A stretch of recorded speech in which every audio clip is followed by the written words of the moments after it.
Hello, my name is Katie Creed. I am with CT and Associates through Cetera Investors. I hope you all are doing well.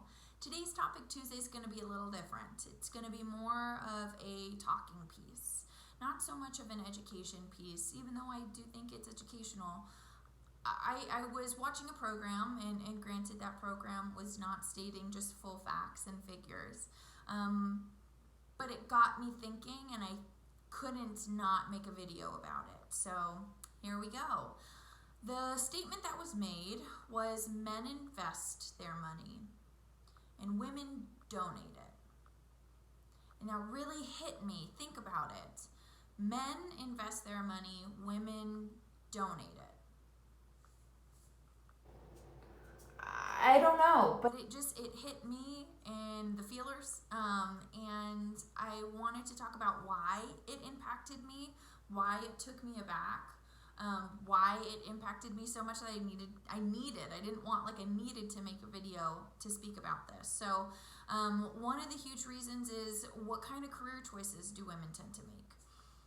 And if I look at people that I work with, people that I know, it's a lot of education and childcare. It's a lot of nursing. It's a lot of dental hygienists and assistants. It's also a lot of the nonprofit staff members.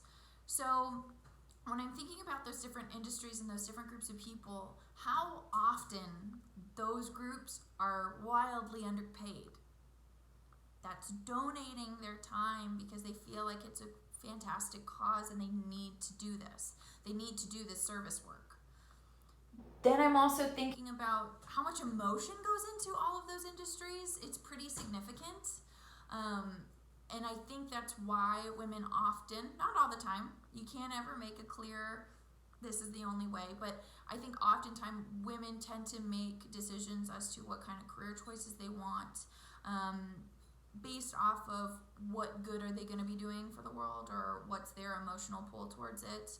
I know that's why I got started doing what I love to do, because I just wanted to help people with their finances, because I see how oftentimes people feel like they're drowning in them. And for me, that's everything. That makes my whole life whole, is to try to help and solve that in any way that I can. But I think about, how much are women giving within these industries, and they're taking such high pay cuts or just not getting paid what they should. And I think that is a donation. I think that's a donation. Then when I also look at how many times I know educators and I know nonprofit workers, and they are donating what little money they make towards either the students that they're working with, the schools that they're working with, or the organization that they're working with. They're donating their few dollars to other people constantly, because they are constantly reminded of what needs are out there. And I think that comes into play hugely as well. When we are constantly in the mix, and we are constantly seeing what different communities are getting hit with, what different people are getting hit with, we tend to go towards helping others. And what a donation that is. Then I also think about stay-at-home moms, and not that every stay-at-home parent is a woman or a mom by any means, but what's the statistic on that? A majority of stay-at-home parents are women. And I think that's a huge donation for what it is that you're doing. You're giving all your time and energy to your kids. That is a job you cannot ever turn off. When you go home, you are still working. Like, you can't ever shut that thing off. Whereas sometimes people can with their jobs. So to me, that's donating. You're saving your household so much money in childcare. It's astronomical. That's donating to me. Then when I also think about how many times I hear women say, Katie, I need to take a leave of absence. I need to take off work. I need to retire early because I need to take care of fill in the blank, right? I need to take care of my grandchildren. I need to take care of my spouse. I need to take care of a parent, a family member, whatever it may be. I hear that all the time. That is sacrificing a huge amount of money, resources, time to be able to take care of somebody else because they're in need. To me, that's donating. Then the other area that, of course, I'm a financial advisor, so I think of budgets, right? How do people handle their budgets? What do I typically see as a financial advisor? What I typically see is that within the line items, I can even speak to what I saw today, right? I saw a couple's budget, and I saw the male. He didn't have anything listed. He just had the typical things, car payment, car insurance, rent, groceries, shopping, so on and so forth. And then the woman in the couple, her very last line item was donating. So I see that all the time, whether it's tithing, whether it's donating.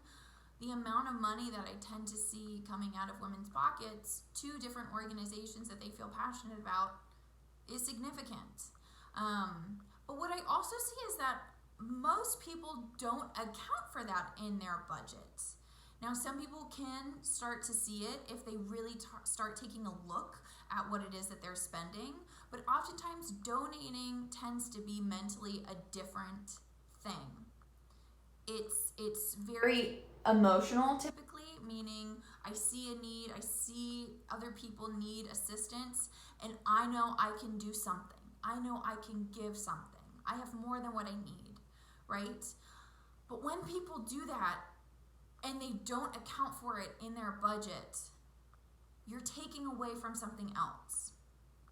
Most people do need to live off of a budget. If you have the luxury of honestly not needing to live based off of a budget, you are very, very lucky and very fortunate, because even people that make a lot of money need to be budgeting. But when people are giving their extra funds and resources to other organizations and not accounting for it, it usually ends up in maybe more credit card debt. Maybe we're not able to do as much retirement saving as we wanted to. Maybe we're not able to build up our emergency fund quite like we had planned. And the conversation at the end of the month is, where did all my money go, right? So if we know, I know for me, I'm going to keep donating. I'm not going to stop. I think it's really important to donate. But I need to put that in my budget because I know that feeling, that part of me is not going to be changing. So how can I start allocating that so that I can fit that, because it's an important goal of mine, right? So how do we fit it within the rest of what we need? Because I don't think women oftentimes enough are prioritizing themselves. I see it all the time with planning for their future.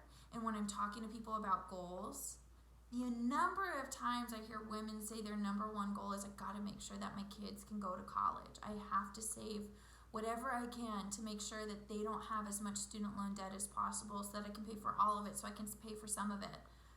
But then I always have to say, okay, well, what about retirement planning? We still need to get that done too. It's, yeah, I know, but maybe I can spend, maybe my budget is, $150 every month. That's what I have to budget every month. And I want $50 going to my first child, $50 going to my second child for their college, and then I'll get the last $50. Is that going to be enough to get you to where you want to be for your retirement? I'm not saying don't help other people. I'm not saying don't donate. I'm not saying don't save for your kids' college. What I'm saying is, are you prioritizing yourself? Are you making sure that you're going to be okay too? Because you're important and you deserve that. And that's what I want to make sure that people are taking away from this. Am I giving out the extra from my filled up cup? Or am I giving away what's inside my cup so that I barely have anything? Because somebody's going to have to take care of you in your retirement years if we can't get this to where it needs to be.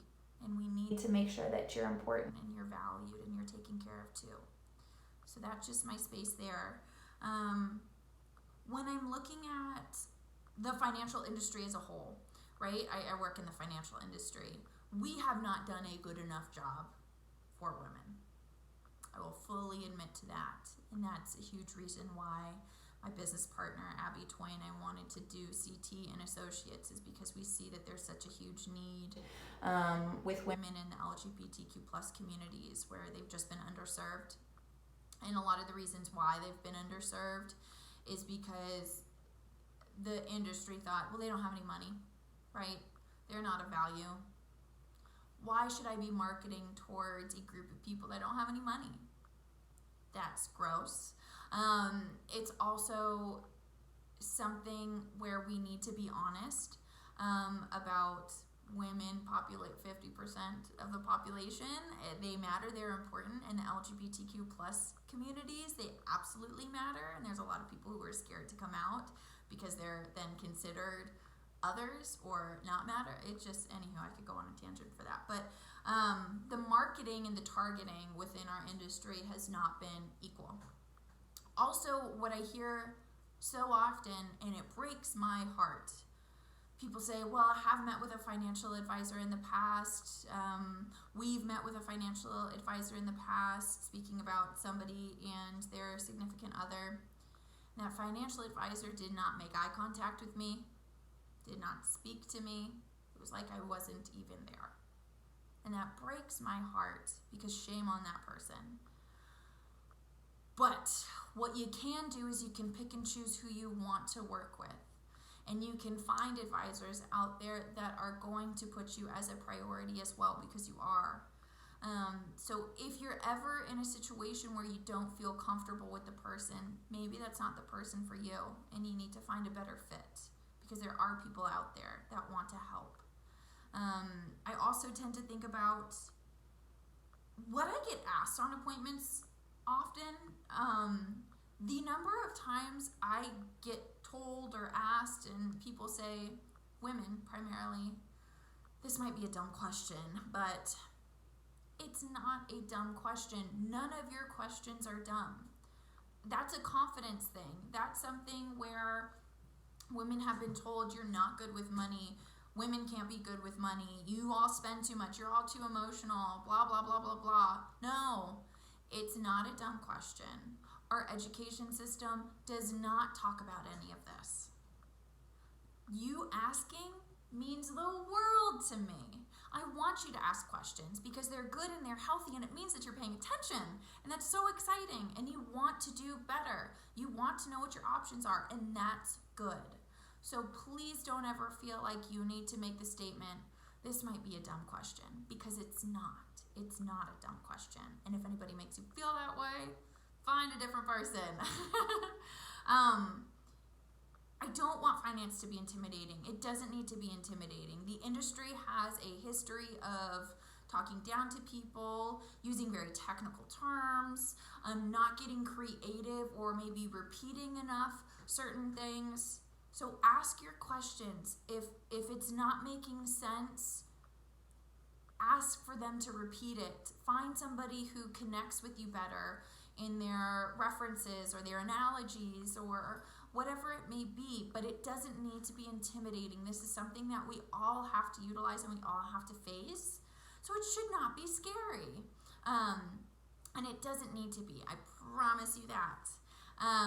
Then when I go into, some of the different gender roles that I tend to hear, is oftentimes I hear, well, men are just better with numbers. No, they're not. They are not better with numbers. There's not one gender that's better with this. There might be more preference in previous marketing campaigns that make you feel that way. There might be some extra confidence that men tend to have when talking about certain things. Doesn't mean they know everything. When I look at Men's Health YouTube channel, the fact that there is specifically a Money for Men segment, but yet on the Women's Health there's not one. There has been more targeting. There's been more campaigns towards men getting educated on finance. Does not mean they're better at it. You can be good at this too. I promise you. It does not need to be scary or intimidating or any of that stuff. It can be really fun. I know I like Sudoku puzzles, and I like trying to put pieces together and see how I can maximize and I can achieve goals. Think of finances like that, like how you can achieve what you want, what's going to make you less stressed.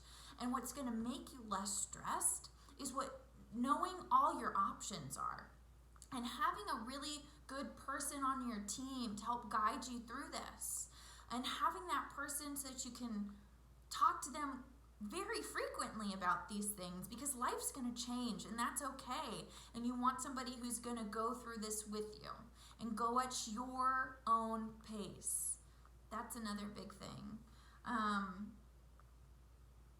Then the other thing that I hear, and it's kind of placed within that gender roles, is well, I'm doing so much. I cannot take on another task. I take care of the kids. I take care of the house. I have a job. I'm doing all these different things. I can't take on another thing. Maybe, and I'm no relationship counselor, but maybe it's finding what are we going to balance better. Because my biggest fear is, what if something happens to your partner? What if something happens to the person, might not be your partner, what if something happens to the person that's helping you with your finances? Whether they get a disability, whether they pass away, whether they just leave your life. That tends to happen. When you just look at the statistic, 8 out of 10 women are going to pass away alone. Like, that breaks my heart. But one, it's because women have a longer life expectancy, but also divorce rates. Spouses get sick and injured. There's many things that can happen. It's really important for you to get some empowerment behind your finances, so that, God forbid, if something happens, you can take control. You're not having to learn this whole new big thing at a time where it's just too much, right? And the last thing that I do want to just mention and say is, men, what are you doing? You know, what are you donating? How are you giving back? Are you helping to the cause, or are you continuing this pattern, right? So I don't want this to all just be on women and what you can do, because also there's another side to this, right? So from a man's perspective, what is it that you're doing to encourage women to financial empowerment, financial success, donating in and of itself? How can we create an equal playing field? That's what I want at the end of the day. And there's different ways to do that. I'm not here to tell anybody how to do that. But what I am here is to just maybe think about these things, and have a conversation, whether it be internal or external, with other people. So that's my topic Tuesday. I know it's a bit different, but it just really hit me, and I needed to make a video to express how I felt. And to kind of show from a financial advisor's perspective, kind of the breakdown as to why I thought that one statement, men invest their money, women donate it, why that impacted me so much. So I hope you all have a great rest of your day. And as always, if you guys have any individual questions, you can always go to our website, and you can schedule one-on-one consultations with either myself or with Abigail. So I hope you have a great rest of your day. Bye-bye.